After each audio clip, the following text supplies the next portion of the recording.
Втората сесија кон која што би се насочил е разликите помеѓу истражувачкото новинарство и научно-истражувачкиот проект во делот на истражувачкиот процес. Веројатно оваа сесија би била поинтересна за граѓанските организации, бидејќи на крајот тие треба да ги подготват документите за јавни политики, но се надевам и за сите оние новинари кои што како мене, кои што работеле или ќе работат на емпириски истражувања, би била извонредна можност да се запознаат со нешто ново.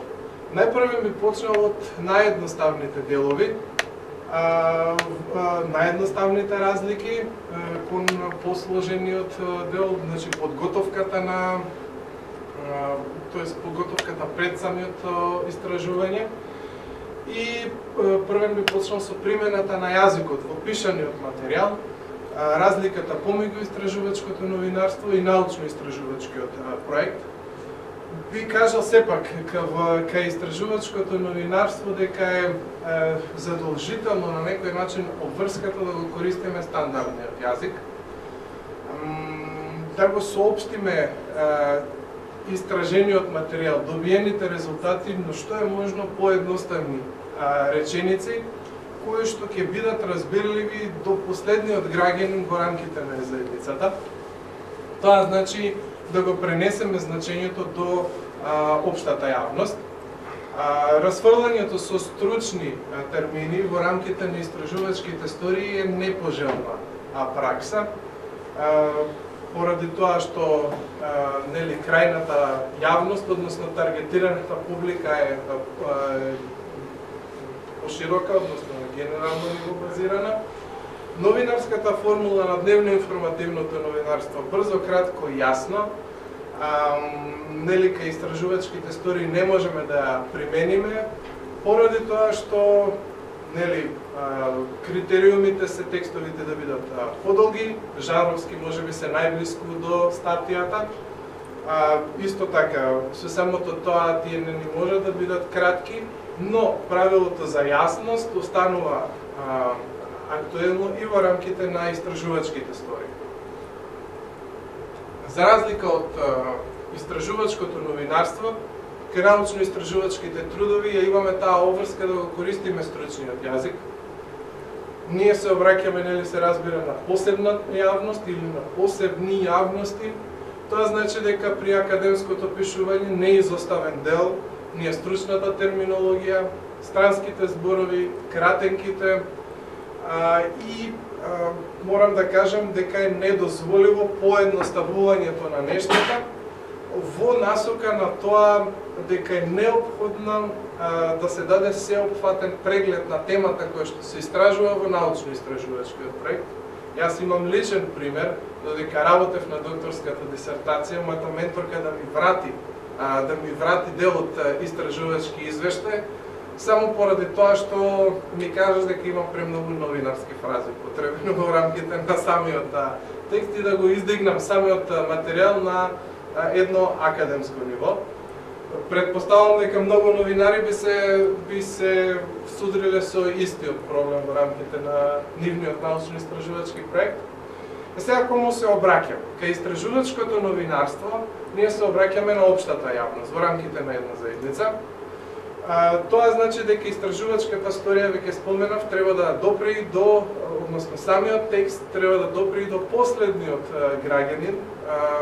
Целиот процес кој што е истражуван, односно значењето кое што сакаме да го пратиме, треба да биде податливо и за него. Додека во рамките на научно-истражувачкиот проект ние комуницираме со стручната јавност, така што тука стручната јавност на еден наједноставен начин односно стручните јавности, посебните јавности како индивидуи кои што се најчесто групирани според нивната професионална наобразба, односно кариерата. Сега, откако ќе го подготвиме, ќе подготвиме самата содржина, кажавме за тоа кој е примачот на пораката, каналите низ кои што го пренесуваме материјалот во истражувачкото новинарство и во научно-истражувачкиот проект се разбира е различен. кај истражувачкото новинарство имаме стории кои што ги пласираме во весниците, на радио и телевизиските станици, на интернет порталите, се разбира и на социјалните мрежи, додека кај научно-истражувачкиот проект, финалниот труд, студијата, најчесто се публикува во научни списанија, се презентира на меѓународни научни конференции, после тоа оди во зборници на трудови и во документите за јавни политики. Во однос на должината на пишаниот материјал, ако земеме одреден критериум од страна на БИРН, истражувачката сторија би била максимум, односно околу 2500 зборови, со тоа што, нели, може би овој критериум е малце висок за денешни услови. Во делот на научно-истражувачкиот труд, она што да речеме во списанијата се бара, по правило во научните списанија денеска имаат ограничен простор за објавување на трудови, поради, нели, од финансиски аспект не се доволно моќни. Еден научно-истражувачки труд би бил минимум би изнесувал околу 5000 зборови, се разбира доколку ги објавуваме како посебни изданија, имаме научно-истражувачки трудови со стотици страници, кои што се долги. И оно што е најсуштинско и најмногу ќе се задржам, а тоа е подготовката пред самиот истражувачки процес. Кај истражувачкото новинарство, наспроти научно-истражувачкиот проект, во делот на истражувачкото новинарство, инспирацијата за темата ја црпаме кај дневно информативното новинарство, од сето оно што го пишуваме како вести, понатаму од некоја информација која што ќе добиеме од некој свиркач во рамките на институциите или во рамките на некоја компанија. Многу често озборувањето од чаршијата е исто така една инспирација од кај што започнуваме со истражување, или пак пребарувањето по архиви, на медиуми, на судски одлуки, бази на податоци за кои што веќе зборувавме. Откако ќе размислиме за одредена тема, поминуваме, нели, после тоа нисопсечно пребарување на интернет, дали некој претходен новинар пишувал на самата истражувачка тема, понатаму од која го ја покрил самата тема. Многу често можеме да најдеме во овие претходно објавени текстови новост за сторијата која што допрва треба да ја работиме во рамките на истражувачкото новинарство. И сега оно што повторно ќе го кажам како некој критериум за БИРН, пред да добиете, нели, стипендија или грант за истражувачко новинарство, треба да подготвите една апликација која што максимум од 5 страници по должина, од која што се состои од истражувачка хипотеза, нешто што е исто така потребно за истражувачкото новинарство, нешто што е суштинско при изборот од страна на уредникот истражувач на вашата истражувачка тема. Значи, тоа е едно тврдење кое што е искажено во една до две реченици, во кои што накратко се прикажува крајниот резултат од тоа што сакаме да го откриеме. Тоа по правило, барем во однос на овие истражувачки истории на кои што јас имам како искуство, во финалната истражувачка историја оваа хипотеза би била поднаслов. Тоа значи дека ние треба да бидеме сигурни кога ќе аплицираме за добивање на грант, дека и крајниот резултат кој што ќе го добиеме веќе го знаеме на самиот почеток, дека можеме да го докажеме. Нешто што е слично со научно-истражувачкиот проект во однос на ова прашање. Истражувачката хипотеза кај истражувачкото новинарство е очекувана цел на уредникот на самиот крај од процесот на истражување, нешто што треба да го добиеме како финален производ, но и е воделка на новинарот низ текот на неколку месечно истражување, околу кое што практично преку истражувачката историја ние ги селектираме информациите она што би можело во споредба со она што би се isfрлило како добиен податок во рамките на истражувањето. на едно генерално и необврзувачко ниво, исто така во рамките на оваа апликација за грант може да повараат, нели, наведување на истражувачки техники кои што ќе ги користите, понатаму лица кои што се предвидени за интервјуирање, локации за каде што планирате да патувате. Се разбира, сето тоа е, така да речем, работна верзија, никој нема да ви замари доколку некого не интервјурате или доколку нови лица ви искрснат во текот на истражувањето. Додека кај научно-истражувачкиот проект, сега во однос на пишувањето на апликацијата за грант за истражувачко новинарство, предпоставам дека во тек на неколку денови тоа би било завршен процес. Вие аплицирате, добивате грант, можете да почнете со истражување. За разлика од научно-истражувачкиот проект, најчесто темата која што инспирацијата за темата од каде што всушност каде што се насечуваме, првенствено би бил детален преглед на досегашната литература, нешто што претходно е објавено во однос на одредена тема која што е од наш интерес, или пак преку читање на самата литература, на самите книги, ние се обидуваме да дојдеме до одредена тема која што до одредена тема за научно-истражувачкиот проект. Понатаму консултации со поискусни стручни лица, нели, за магистерските и докторските студии ние имаме ментори кои што не водат низ целиот истражувачки процес и ни даваат континуирани совети, и во нивна консултација можеме да избереме една ваква тема и се разбира претходно искуство со емпириски истражувања исто така може да представува одредена инспирација за тоа, за пронаоѓање на тема за научно-истражувачки проект. Во однос на нешто следно што би требало да кажам е, пред да започне истражувачкиот процес, кај научно-истражувачкиот проект е неопходно да изработиме елаборат, односно нацрт или скица за научно-истражувачки проект. Ова е, предпоставувам, за многумина кои што работат на вакви проекти, можеби најтешкиот дел од целокупното истражување. Тоа е еден пишен материјал, чија што должина од прилика е околу 20 страници, може да се подготви во текот на 10 на неколку месеци, доколку нели немате познавања, односно немате претходно читана литература во однос на самата тема, и во тој пишан елаборат практично е прикажана методологијата на истражување, нешто без кое што не би можеле да добиеме грант, доколку сакаме да работиме на проект, не би можеле да напишеме магистерски труд или докторска дисертација. Сега, јас накратко ќе се насочам кон содржината на елаборатот за научно-истражувачкиот проект, односно нешто што би требало да содржи еден елаборат, но не е ограничено само на тоа.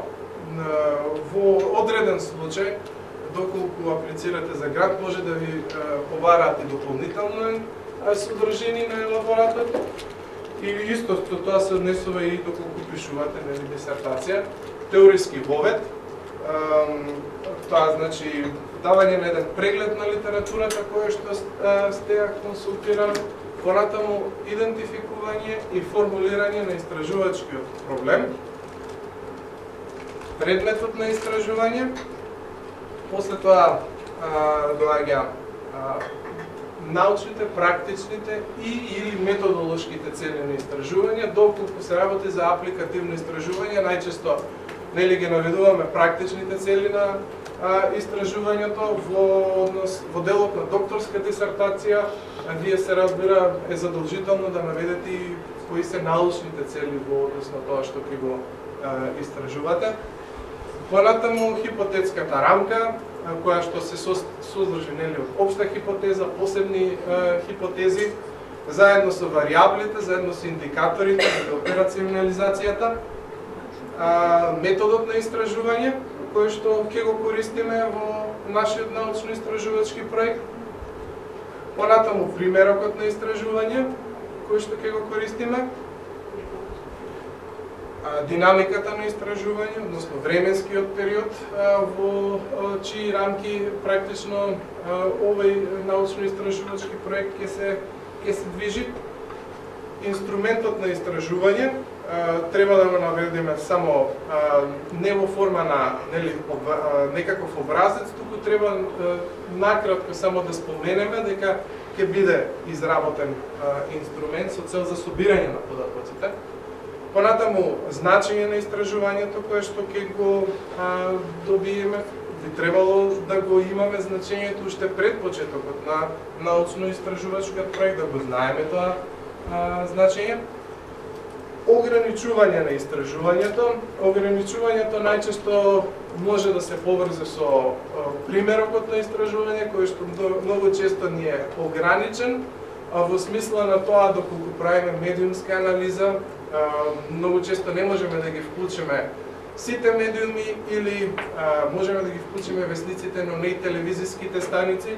И следствено на ова, уште пред почетокот на истражувањето, можеме да наведеме кои биле ограничувањата на самото истражување. Тука е структурата на идниот труд. И на самиот крај би ја навел користената литература, која што исто така може да ја побара оној кој што, да речеме, особено кај пишувањето на докторските дисертации и магистерските теми. Значи, оно што е различно, временскиот период, додека истражувачот новинар ја завршил историјата, значи аплицирал, нашол тема, па аплицирал, го завршил истражувачкиот процес, ја напишал темата, научникот истражуваше на самиот почеток, он се уште се мачи да подготви методологијата за научно-истражувачкиот проект. Така што суштинската разлика би било тука некаде помеѓу подготовката на истражувачкиот процес и неговата реализација, значи собирањето, анализата и интерпретацијата на податоците. Кога работиме на научно-истражувачки проект, она што ќе го наведеме во методологија, ќе мораме да го испочитуваме во рамките на самиот истражувачки процес. Накратко би говорил за оние делови од таа содржина кои што се клучни, односно кои што би требало да се наведат во документот за јавни политики. Еден од нив е идентификувањето и формулирањето на проблемот, на истражувачкиот проблем во рамките на научно-истражувачкиот проект. Кога поаѓаме од истражувањето, ние треба да разграничиме нешто што представува истражувачки проблем од нешто што представува реален проблем во нашата околина. Сега извлеков една филозофска дефиниција која што подоцна ќе ја образложам.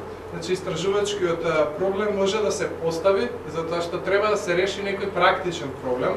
Меѓутоа, практичниот проблем не се решава со самото решение на истражувачкиот проблем. Решението на истражувачкиот проблем може да се примени во решавањето на практичниот проблем. Сега, Мишел Фуко вели дека проблематизацијата всушност при реализацијата на, така да речеме, истражувачки истражувања, самите проблеми произлегуваат од практичниот живот, од она што го наоѓаме во секојдневието, така што емпириското истражување би требало да најде своје уточиште во рамките на реалност. Значи, некако да го поврземе со реалниот проблем во формулирањето на истражувачки проблем за научно-истражувачкиот проект. Тоа е различно од идеализмот, создавањето на ментални слики и човекови идеи кои што имаат долга традиција во филозофијата, односно да дојдеме до вистина без верификација во реалноста, што би било преведено без да направиме емпириско истражување.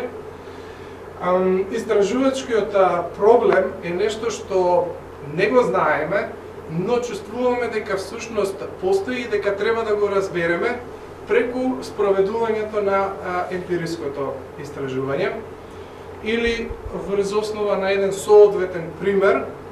Во реалноста ние имаме проблем со недостиг на новинарски кадри во дневно-информативните редакции. Тоа не е случај кој што постои единствено во Македонија. Особено со притисок со притисокот на комерцијализацијата од 80-тите години наваму, со промените кои што настана, појавата на комерцијални медиуми, медиумите во приватна собственост, ние всушност се соочивме со тоа да газдите се насочени кон максимизирање на добивката, а најчесто во тој случај страда новинарскиот кадар кој што се намалува во рамките на редакциите. И ова е тој реален проблем. Пред да го направиме, нели, да го идентификуваме и формулираме истражувачкиот проблем, ние детално ќе проучуваме литературата во однос на, особено во делот на медиумските студии, која што е богата, можеби не во Македонија до толку, но на англиски јазик можеме да ја најдеме во однос на ова прашање. И го подготвуваме истражувачкиот проблем кој што нуди препораки за практично решавање на реалниот проблем.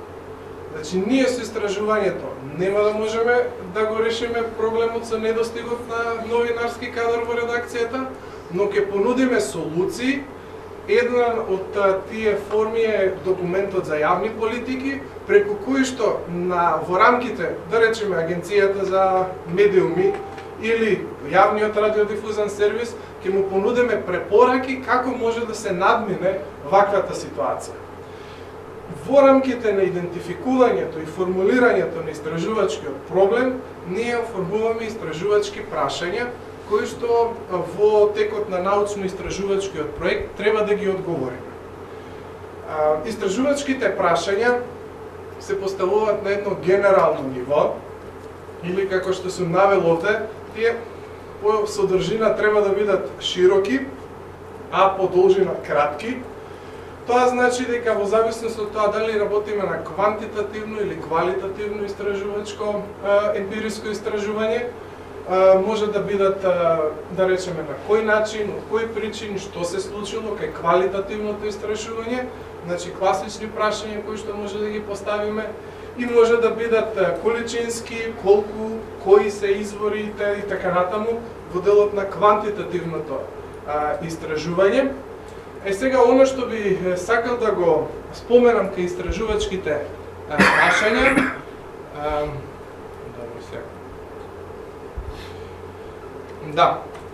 истражувачките прашања не треба да ги мешаме во научно-истражувачките проекти каде што работиме со интервјуа, со прашањата кои што им ги поставуваме на интервјуираните лица. Бидејќи тие прашања се конкретни, овде, како што кажам, значи поставуваме прашања на генерално ниво, неколку, 4 или 5 во рамките на научно-истражувачкиот проект, од кои што произлегуваат понатаму она што го нарекуваме прашалник, со кој што го спроведуваме интервјуто со индивидуите, во овој случај би можеле да бидат нели новинари, ако говориме за недостиг на новинари во дневно-информативните редакции. Откако ќе го формулираме истражувачкиот проблем, предметот на истражување всушност представува конкретизација на формулираниот проблем. Значи, најпрво нодиме со теориски вовед, кој ще дава еден широк преглед на литературата, од него го влечеме истражувачкиот проблем, а предметот на истражување всушност е конкретизација на формулираниот проблем. Еден врвен научник кој што има искуство со емпириските истражувања, всушност треба да го изедначи предметот на истражување со насловот на научно-истражувачкиот труд. Значи, треба да одговорим на прашањата врз кого ќе се спроведе истражувањето, кој временски период, што се истражува и значи, или локацијата, или да речеме во овој случај кои медиуми се истражуваат. Или една дефиниција, предметот на истражување би било прецизното определување на предметот подразбира издалување и експлицитно наведување на определени сегменти, аспекти, фактори, својства на појавата и на односите меѓу нив, што ќе бидат опфатени во исследувањето. Сега, за да спроведеме едно емпириско истражување, ние треба да имаме познавање исто така за методите на истражување. Исто е во документот за јавни политики, тие треба да бидат наведени. Генерално мега методи кои што би можеле да ги споменеме за подготовка на емпириски истражувања се наблюдување, експеримент, интервју и анализа на содржина. Општествените науки ги користат првенствено интервјуто и анализата на содржина кои што имаат практично мало море на подвидови кои што ќе ги делумно ќе ги споменам денеска. Значи самото интервју може да се подели во зависност од тоа дали работиме на квантитативно или квалитативно емпириско истражување. Понатаму врз основа на тоа колкав е бројот на интервјуирани лица кои што ги имаме, значи дали станува збор за еден човек, значи да тет-а-тет интервју или за група на луѓе, значи дали е тоа фокус група, дали е тоа панел дискусија со експерти. Понатаму во однос на примерокот на истражување, значи имаме целен примерок и репрезентативен примерок кај интервјуата, во зависност од тоа која е намената за научно-истражувачкиот проект, значи дали сакаме например да добиеме резултати за целата, доколку правиме истражување на национално ниво, дали сакаме да добиеме резултати за целата популација, за целото население, или не интересира одредена конкретна група, која што практично ни се поважни истражувачките резултати за таа група, одошто обезбедувањето на некаква репрезентативност.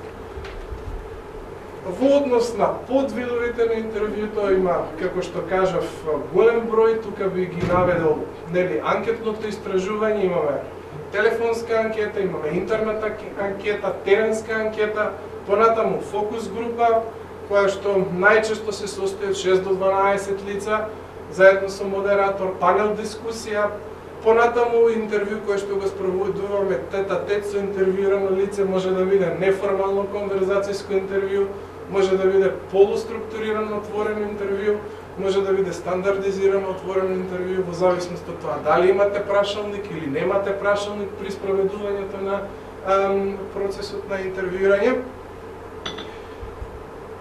Во делот на медиумските содржини, она што веројатно и новинарите ќе ги интересира, комуниколозите многу често се насочени кон анализа на содржината, во однос на оно што е објавено во медиумите, со цел за подготовка на емпириски истражувања.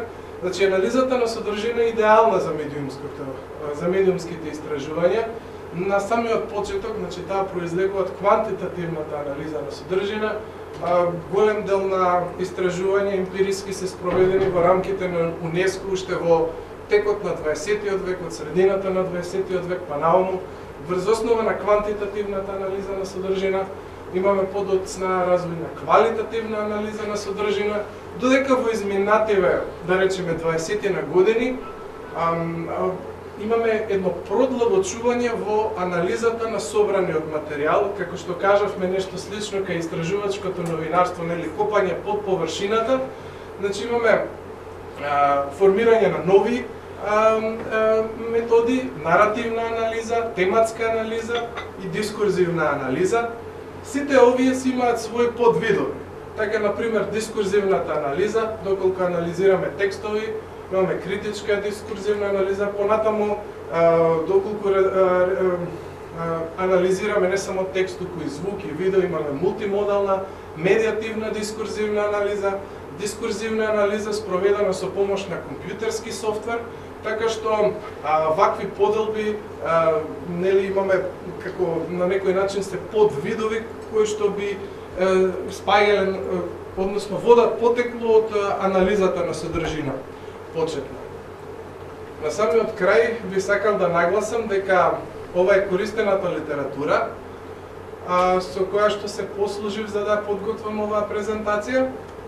Доколку некој има интерес, односно во моментов работи граѓанска организација на емпириско истражување, дел од овие книги ги носам со мене, така што можете да ги ископирате во текот на денешниот ден или во текот на утрешниот ден. Имам и нешто материјал на мојот компјутер, особено во делот на тематски анализа и во делот на интервјуирање, нели за научно-истражувачки проекти, така што доколку сте заинтересирани, можем да ви дадам дел од тој материјал.